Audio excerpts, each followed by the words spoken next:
안녕하십니까. 김승현 목사입니다. 오늘 여러분들과 함께 레위기 20장을 함께 나누기를 원합니다.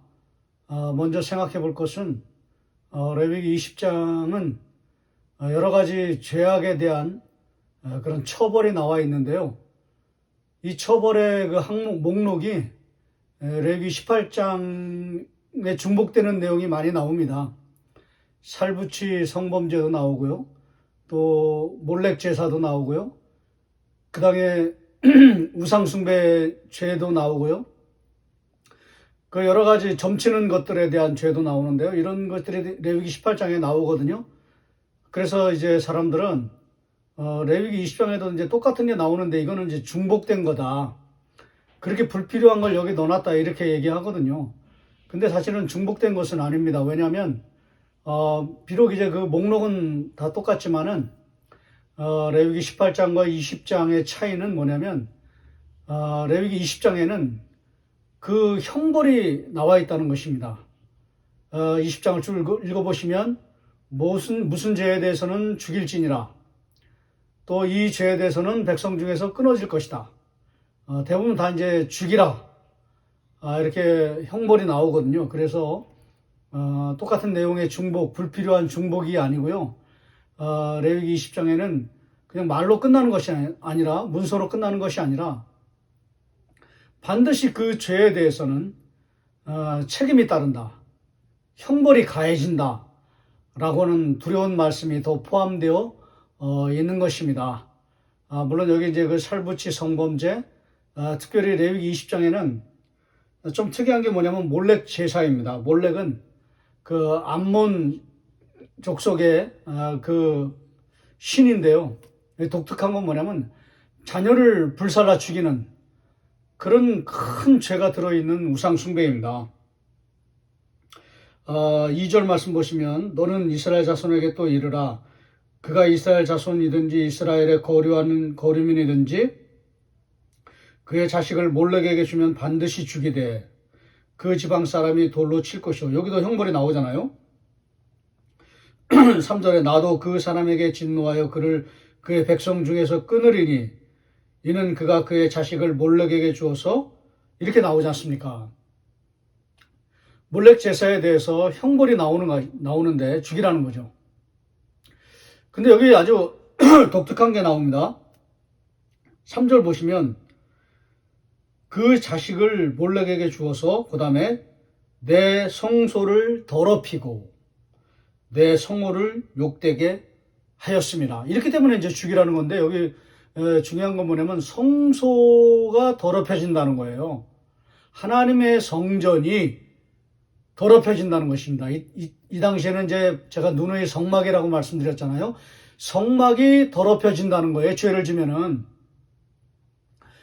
몰렉에게 자녀를 불살르게 하는 그런 죄를 지면은 성전이 오염된다. 여기 아주 독특한 성전 오염 신학에 대해서 나오는 것입니다. 이걸 성전 오염론이라고 말하는데요. 구약학자들은. 이건 아주 굉장히 독특하다는 거예요. 우리 하나님의 백성들이 죄를 지으면 하나님의 성전이 더럽혀진다는 거예요. 오염된다는 것입니다. 이게 굉장히 독특하다는 거예요. 물리적이고 또 공간적인 거, 시 공간을 다 초월해서 성전이 오염된다는 거예요. 이걸 오늘날로 이렇게 적용하면 우리가 하나님의 백성들인 우리가 하나님의 자녀들인 우리가 세상에서 이런저런 죄와 악을 행하면 하나님의 교회가 더럽혀진다는 거예요. 하나님의 성전이 오염된다는 것입니다. 여기에 큰 문제가 나온다는 거예요. 여러분, 이래서 이 문제가 죄와 악은 큰 문제가 되는데 그건 뭐냐면 그냥 우리가 죄 짓고 끝나는 것이 아니라 하나님의 성전이 더럽혀진다는 거예요. 하나님의 성전이 오염된다는 것입니다. 여러분, 이것을 실제적으로 보여주는 사건이 구약에 참 많이 나오거든요. 곳곳에서 나옵니다. 제가 이 성전 오염론을 쭉 계속 구약 전체를 검토해 보니까요. 이게 말로 그치는 것이 아니라 실제로 이 형벌을 받은 사람이 나옵니다. 그게 누구냐면 므낫세예요. 므낫세 왕. 여러분 히스기야 왕은 너무나 잘 알지 않습니까? 근데 그 히스기야의 아들이 누구냐면 므낫세예요. 우리가 여기서 좀 한 가지 생각할 건 뭐냐면 그렇게 훌륭한 왕, 기도의 왕, 눈물의 왕, 어려운 일이 있을 때마다 하나님께 간구하고 하나님께 기도했던 기도의 제왕 히스기야. 그런 뛰어난 탁월한 왕 밑에서 어떻게 그렇게 악한 왕이 나올 수 있는가? 저는 여기에 히스기야의 죄가 있다고 생각하는 거예요. 히스기야의 물론 신앙적인 탁월함도 있지만은 그의 큰 죄가 뭐냐면 아들한테 신앙교육을 제대로 안 한 거예요. 제대로 교육시키지 못한 거예요. 신앙교육의 문제가 분명히 있었던 것입니다. 므낫세가 누굽니까? 뭐 나이 12살에 왕이 돼가지고 50년 동안 이스라엘을 다스린 그게 중요한 게 아니라 이스라엘 역사 중에서 유다 왕 중에서 가장 포악한 왕이 누군가? 가장 큰 죄를 지은 왕이 누군가? 므낫세 왕입니다. 우상 숭배는 뭐 말할 것도 없고요. 성전에다가 그 온갖 그 잡다한 하나님의 백성과 하나님 막 치를 떠는 그런 우상의 형상들을 성전에다가 그냥 재단에다가 그냥 다 만들어 놓은 것뿐만 아니라 몰래 제사도 행합니다. 몰래 제사도. 그 몰래 제사 행한 사람은 이 레위기 20장에 죽이라고 그랬잖아요. 왜? 성전이 오염되기 때문에. 첫 번째 교훈은 뭐냐면 우상 숭배자는 죽이라는 거예요. 히스기야가 큰 죄를 행한 게 뭐냐면 몰래 제사를 행한 것이거든요. 그 역대하 21장 6절에도 나오거든요. 역대하 21장 6절에도 이제 그런 부분이 나옵니다.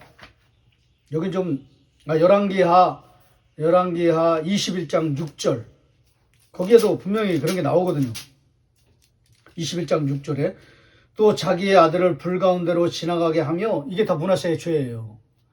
이런 어마어마한 죄가 역대하 21장에는 아주 그냥 막 소름 돋는 그 죄악들이 셀 수도 없는 죄악들이 별과 같이 그냥 수많은 죄악들이 여기 다 낱낱이 기록되어 있거든요. 여기에는요.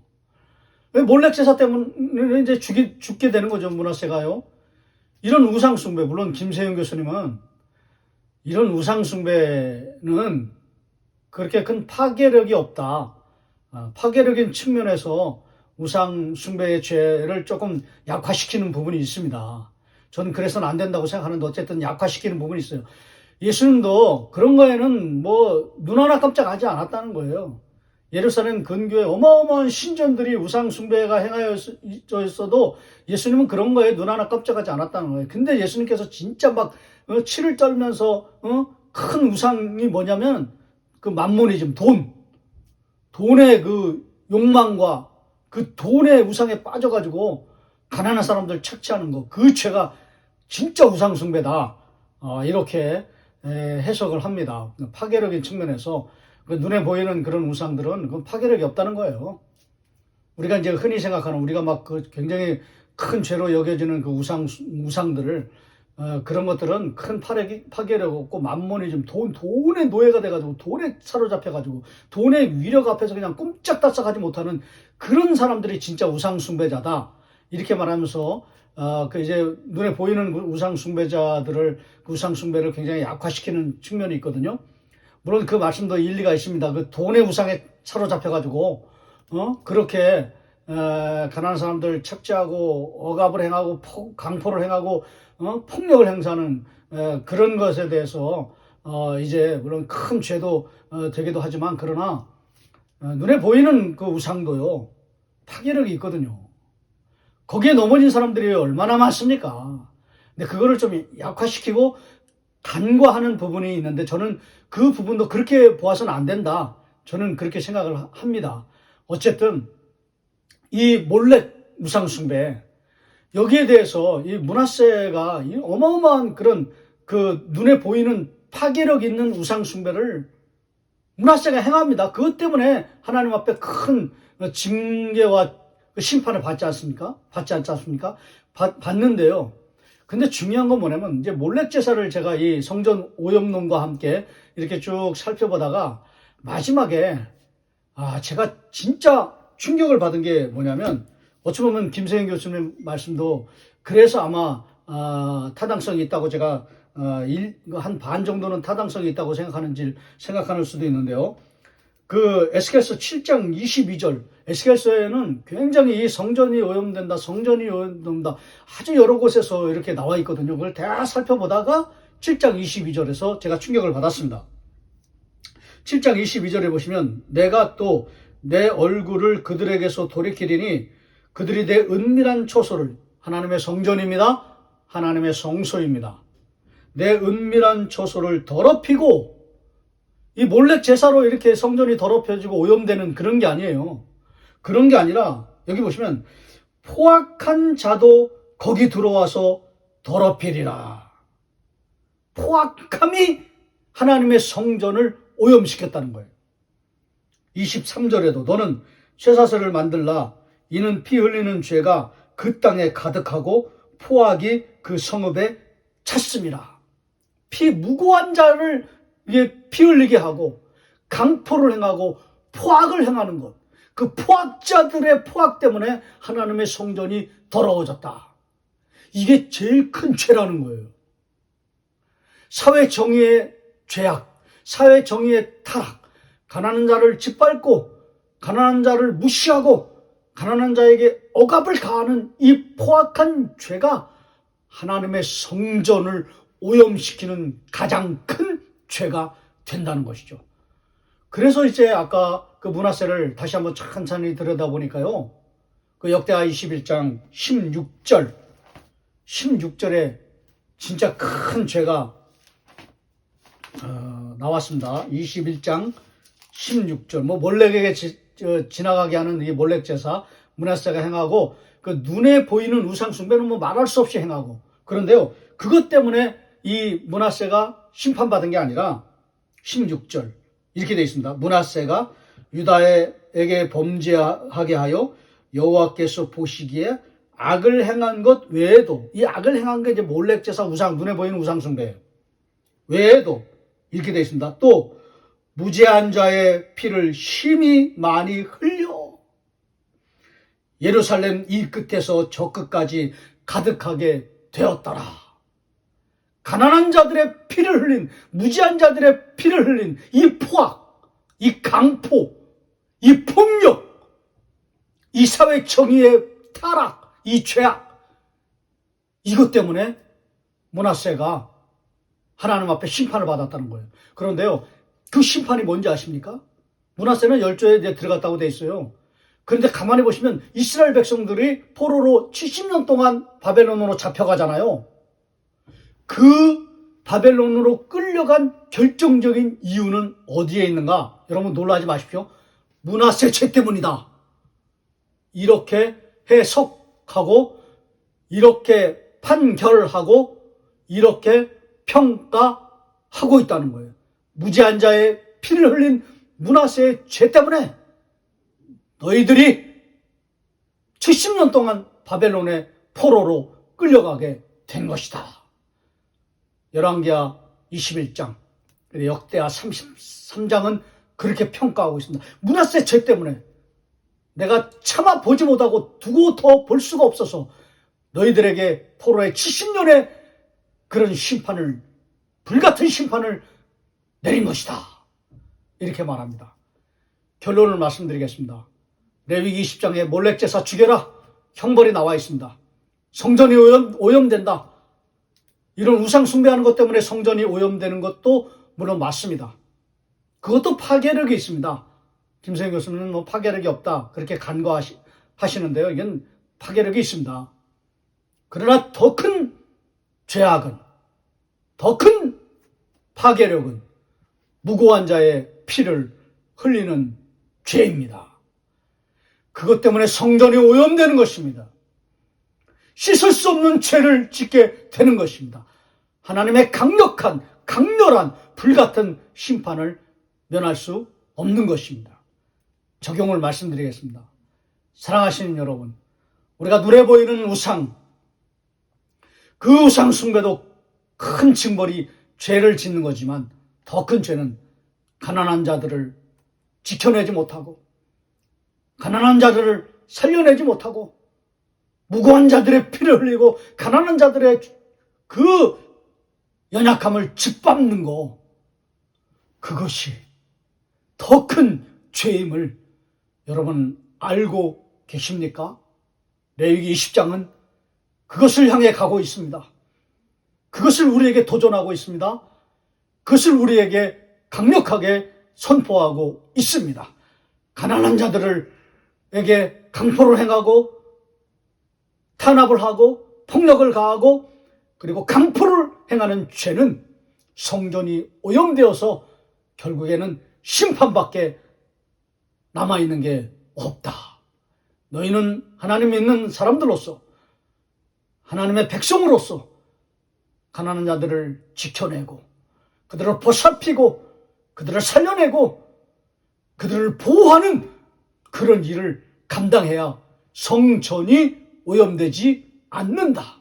만약에 예수 믿는 사람들이 똑같이 세상 사람처럼 이런 죄에 빠지면 하나님의 성전이 오염돼서 너희들에게 심판이 임하게 되는 것이다 라고 말씀하고 있는 것입니다. 이 경계성, 이 경고 앞에 두려운 마음을 가지시고 오늘도 가난한 자들을 위해서 기도하시고 연약한 자들을 끌어안으시고 고통하는 자들을 이렇게 세우고 그리고 힘없고 무능하고 능력 없는 사람들의 용기를 주고 박수를 쳐주고 그들을 지켜내기 위해서 전심을 다하고 전력을 다하고 가능하면 물질로